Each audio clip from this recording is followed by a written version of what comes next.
malam abun bayarwa. Malam Mubarak. Allah ya salati kagun amin. أعوذ بالله السميع العليم من الشيطان اللعين الرجيم بسم الله الرحمن الرحيم والصلاة والسلام على أشرف الأنبياء والمرسلين نبينا محمد حق قدر ومقدار العظيم.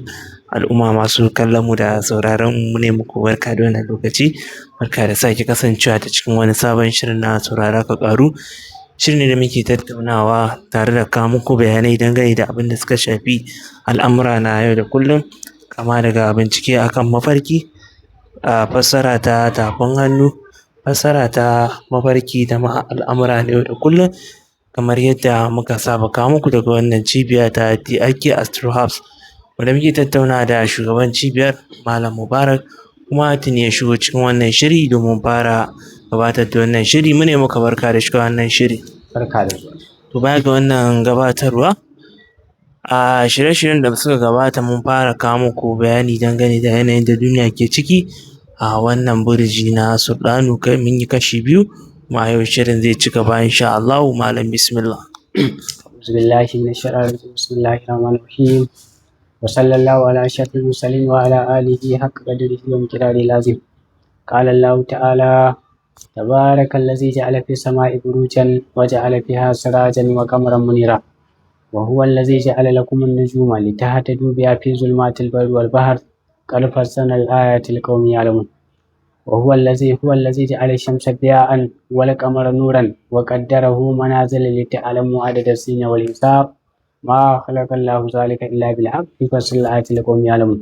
وقال تعالى الرحمن علم القرآن خلق الإنسان علمه البيان.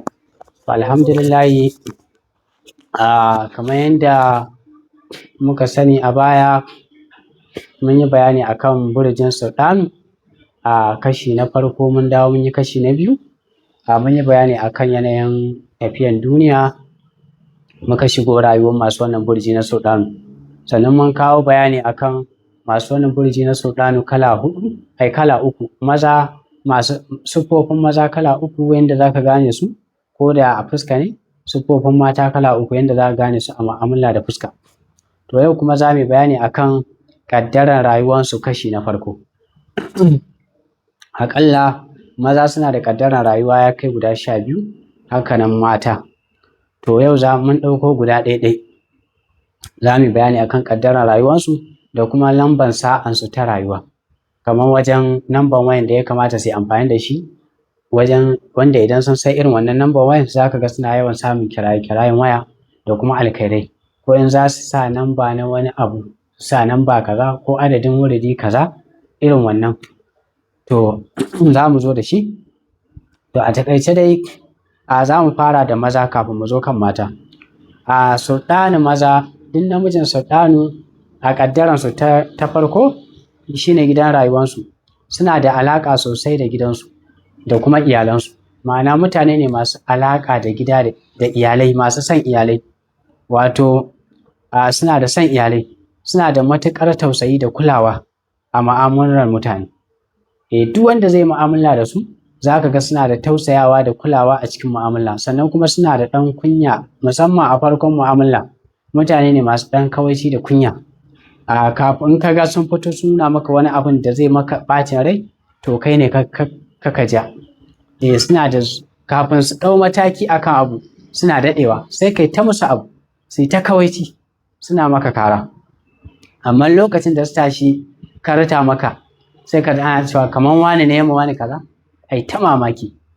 Sannan kuma yana da saurin karaya akan al'amurka, sannan kuma ana iya ɓata masa rai cikin sauƙi. Ana iya ɓata masa rai cikin ɗan abu kaɗan, sai ka iya ɓata masa rai kai baka sani ba. Yawwa. Sannan kuma shi mutum ne wanda yake idan ya kai fushi wato yana iya kulle kansa a ɗaki, ya shiru ya ta tunani, ya dinga tunani yawa, yana neman mafita akan wannan ɓacin rai saboda baya mance ɓacin rai. Sannan kuma yana ɗaukan lokaci kafin ya manta abin da aka mai, musamman na kairi ko kuma na shari. Sannan kuma haƙurinsa yana da yawa idan abin bai shafi iyalinsa ba. shi in dai abu ya shafi iyalinsa to baya daga kafa, mutum ne mai son iyali mai son zumunci. Yawwa, amma in dai ka taɓa ɓangaren iyalinsa ko wanda suke ma'abota kusancinsa, to nan ne za ka iya ganin ba daidai ba. To abubuwan da ya fi so a rayuwarsa ɓangaren abinci, abin da ya fi so a rayuwarsa su ne kasancewa da iyali. Yau mutum ne wanda in yana da kuɗi ma yana iya tara iyalai. Sannan kuma yana son abinci, wato yana son abinci wanda yake kamar su irin abin da ya danganci miya. Mutum ne wanda yake in mace in kika auri namijin sultanu, to lallai ki koyo yadda ake miya sosai. In dai ki iya miya to kin gama da shi. Da kuma dafa shinkafa. Yana son miya, yana son shinkafa, musamman a ce shinkafa da miya. Sannan kuma mutum ne mai son madara. In kina matansa ki koyo abubuwan da ake yin su da madara, in Allah ya da za ka ga kan mallake shi. Sannan kuma yana son ruwa mai sanyi. To kin ga sai a dinga ƙoƙarin za masa ruwa mai sanyi. Wannan mutum mai sulɗanu, ko da baƙo ne za ka yi ka tabbatar sulɗanu ne, in dai kana so ka burge shi, ko za ki saurayi kina so ki burge shi, ko wani bazawari wanda an tabbatar sulɗanu ne ana so, ko kuma wani babban mutum za a je wajensa neman alfarma, ko kuma zai zo inda yake a neman alfarma. To an san yana da zodiac, ma'ana buriji na sulɗanu, to lallai a masa tarba da shinkafa da miya, ko kuma a haɗa masa wani abu da yake da madara, ko kuma a haɗa abin da yake akwai madara a ciki kamar irin su furut ɗin nan, a sa madara irin mai ɗan sanyin nan. To insha Allah yana sha ana magana a lokacin za a iya tambayin duk abin da ake so, kuma zai yi haka in miji kika aura. To su kuma mata na masu burjin sulɗanu, su ma a ƙaddaransu ta farko ta rayuwa, wannan in kuna bibiya za mu zo muku da ƙaddarorin suna nan da yawa, karatun na da yawa. Kafin dai wannan wata ya fita, kafin ya fita dama suna fara ne daga 21 June zuwa 22 July, lokacin su yake karewa. Shi ne ake ce masa Yuni da kuma Yuli, haka ne ko? Haka. Wato a wannan watannin suke ke lokutansu. Sannan kuma su ɓangaren mata su ne iyaye a cikin dukkan burjai. Duk mace mai burjin sulɗanu to ita ce uwar kowace burji. Kamar yadda a manzila ake kiran manzilan baɗin hud, ita ce uwan burjai, ita ce babba. To suna da matuƙar tausayi da alheri su masu wannan burji na sulɗanu mata. Sannan zuciyarsu yana saurin taɓuwa idan an ɓata musu rai. Su koya ɓata musu rai zuciyarsu na saurin taɓuwa. Sannan kuma sukan yi kuka a ɓoye, wato saboda damuwa da aka jefa su a ciki, kuma ga su za ka ga sun riƙe damuwa a ransu sosai na tsawon lokaci. Ba sa mantawa kamar yadda su ma mazan suke. Idan suna son ka za su iya yin haƙuri da kai. Duk namijin da ya auri macen sulɗanu, in dai za ka auri macen sulɗanu ka tabbatar tana son ka, insha Allah za ta yi haƙuri da kai a kowane irin yanayi. Haka su ma mazan suna ƙoƙari wajen haƙuri da wanda suke so. Sannan kuma suna da kula da gida da yara. Allah ya hore musu iya kula da gida da yara. Sannan kuma mutane ne wanda sun iya reno, mata ne wanda sun iya reno, suna son abinci mai laushi. Yawwa, kamar irin ganyayyaki haka. Sannan kuma suna son abin sha mai ɗumi. Kaga wannan in zaki baƙuwa sulɗanu, ko in za ka yi baƙuwa sulɗanu, ko kana da mahaifiya sulɗanu kana son ta dinga yawan sa maka albarka, ka yawaita mata hidima da wa'innan. Ko kuma wata uwar ɗaki, ko wacce ake ga babba ce ita ma za a iya nema wani alfarma, to sai a tarbe ta da wa'innan, ko a kai mata wannan kamar irin shayi da madara. To su abinci ba abin da su fi so irin wannan. Sannan kuma namban sa'ansu, su masu wannan buriji maza da mata na sulɗanu, namban sa'ansu shine namba 2. Misali namban waya ne za ku saya, ya suna so a wannan namban wayan idan an saye shi a dinga samun kira, yawan kiraye-kiraye a wannan namban waya idan sun saya. To sai su duba wani namban waya ne idan sun saya akwai tutu da yawa a cikinsa. Insha Allah wannan kuna jarabawa za ku gan shi a aikace. Abu ne da za ku iya jarabawa. Insha Allah za ku dinga ganin yawan kira akai-akai. Yawa kuma wannan namban wayan sai ya zama muku alkhairi. Haka idan akan namba kuke da shi mai namba 22 hakan nan a jikinsa, za ku ga kuna yawan samun transaction da shi. Sannan kuma idan addu'a za ku yi yin kafa 2, wani sai ya zauna ya wurji kafa 1000. Shi mai wannan burji in ya ja sunan Allah ko wani aya na Qur'ani kafa 2 ma ya wadatar, ko 22 ko 20 ko 200 ko 2000. Sannan kuma idan namba zai yi kamar namban shago zai ansa ko zai yi wani namba na kasuwa sai ya ce shago mai namba 2 ko mai namba 22 irin wannan. To in Allah da zai dinga ganin kwastoma. Sabida haka akwai shi kuma ranar sa'ansu shine Litinin. Watan sa'ansu kamar yadda mun faɗa shine daga Yuli zuwa Yuli shine daga June zuwa July, 21 June zuwa 22 July.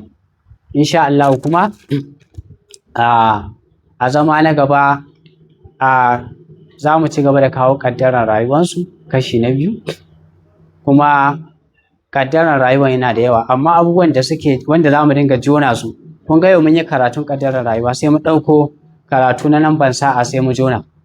To gaba za mu kawo karatun ƙaddarar rayuwa na 2 sai mu kawo alaƙarsu da sauran burjai. Saboda akwai idan wato burjinka da na wannan sun samu ba su dace wajen haɗuwar mu'amala ba ko aure, shine muke kiransa zodiac sign in astrology. Idan ba su samu dacewa ba sai ka ga ka ƙulla mu'amala ko abota da mutum ko yaron gida ai ta samun matsala. Kana son mutum da mu'amala amma abin ya ƙi haɗuwa, ko kana son mace zama ya ƙi gagara, to zama ya ƙi yiwa. To wannan za mu zo da alaƙan burje, sannan a na gaba za mu zo da kalan ismillah azam ɗin da ya dace da su. Sannan kuma za mu zo da kalan turare da ya dace da su na jiki wanda za a dinga samun alkhairi, da kuma kalan tufafi, da kuma kalan launi na fentin gida ko fentin shago ko fentin mota ko abin hawa ko wayan hannu in ana so a dinga samun alkhairi, da kuma kalan sadakan su da ya dace da su. Shi ma zai zo a karatu, za mu zo da shi kafin watannin adadin ya wuce na karatun. Sannan kuma da kalan abincin da ya dace da su. Kowane mutum yana da kalan, kamar yadda likitoci za ka sun ce ka dinga kula da abinci kaza, duk fa yana cikin musulunci. To saboda haka duk yana nan a ciki da kalan kowane burji, kowa na da nasa abubuwan da muka gaya mu, da kalan abincin da bai dace su ci ba shi ma za mu kawo, da kuma ƙaddarar su ta wannan shekara ta 2026, yanda irin nasarorin da za su samu da kuma ƙalubale. Insha Allah wannan shine karatun yau na masu wannan burji na Cancer, su ne Sultanu kenan. Alhamdulillahi barka da wannan lokaci kuma sannu da ƙoƙari malam. Allah ya saka da alkhairi da wannan bayani da aka yi mana dangane da wannan burji na Sultanu da kuma yadda masu shi za su kasance a wannan wata na Yuni zuwa Yuli kenan. Muna da tambayoyi guda 2. Muna da tambaya ta farko akan aure wanda masu tambaya suka turo mana. Aure ne tsakanin mai suna Bashir da mace mai suna Khadija. To, alhamdulillah shi mai suna Bashir yana daga cikin mazaje wanda matan aure, katamamman macen da take zama masa alkhairi a aure yana da wahala. Kaga da Bashir da Yakubu da Hashim suna daga cikin mazajen da sai kai ta bulayi, sai ka kawo mata 20 ba ga wacce take sun samu haɗuwan alkhairi a tsakani ba. Daidai da cewa yanzu an samu sauƙi. Idan date of birth naka da na mace an samu maɗalubanci ko haɗuwan burji ta date of birth, yana kawo sauƙi, ko da aure na hisin ne shi ma ana samun sauƙi. To akan ƙoƙarin haɗi ta nan shi ma. Ko kuma a samu tafiyan burji, ko haɗuwan burjin na zahiri, ko kuma kasantuwan burjinka a wani yanayi yake, in ma kana auren uku ne za ka yi, auren uku ne da kai ka kasance hawa'i, to za ka samu sauƙi. Auren ɗaya ne da kai ka kasance nari, za ka samu sauƙi. auren shida ne da kai ka kasance turabi ko ma'i za ka samu sauki. Auren hudu ne da kai ka kasance ma'i za ka samu sauki. To shi Bashir da Khadija auren bakwai ne, amma bakwan nan matakin farko, bakwan kala uku ne. Amma wannan bakwan ba babba ba ce. Irinsa idan ba a dage da addu'a ba, idan ba a aure ba yana wahalan yiwuwa. Idan an yi aure in ba a kai hankali nesa ba da addu'a ana iya rabuwa.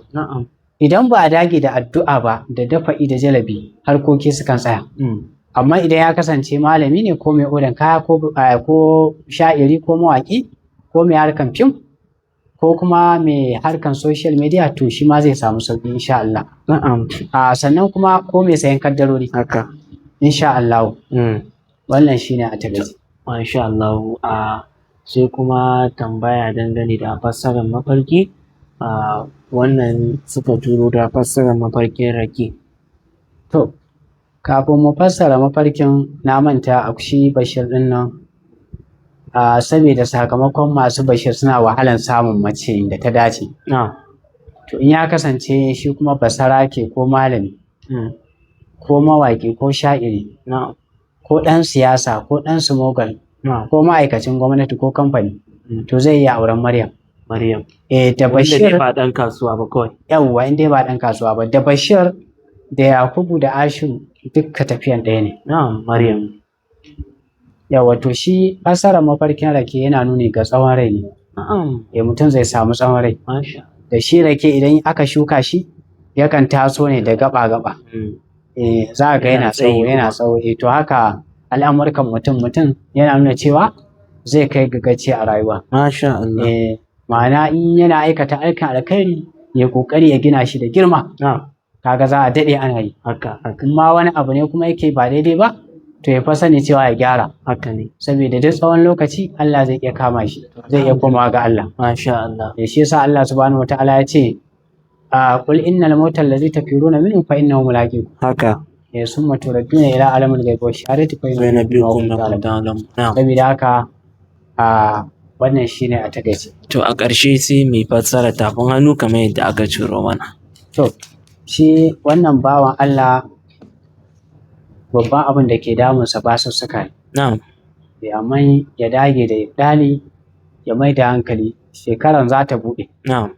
Ba su suka ne suka yawa kuma Allah da shekaran za ta zo za a samu kuɗi a shekaran. Kuma Allah zai cika masa bururruka akan abin da ya sa a gaba. Kuma nasarori ne dai zai samu. Amma yanzu yana cikin yanayi. Allahu Akbar. Insha Allah saboda babu lokaci. Bayanin nasa na da yawa sai dai in ya biyo ta wasu. Insha Allah. Alhamdulillah. Allah ya saka da alkhairi. Madalla da wannan bayanai da aka yi mana tun daga kan mai wannan birji na Sudan zuwa wannan tambayoyi da aka amsa mana. Kuma nan za mu ja labulen shirin daga nan cibiyar TRK Astro Hub Center muka tattauna da shugaban cibiyar Malam Mubarak ya mana wa'annan bayanai kuma nan za mu ja labulen shirin sai dai ga masu tuntuɓar mu wasu tambayoyin za su iya biyo mu akan shafukanmu na sada zumunta domin tambayar malam kai tsaye. Duka nan muke cewa wassalamu alaikum wa rahmatullahi wa barakatuh.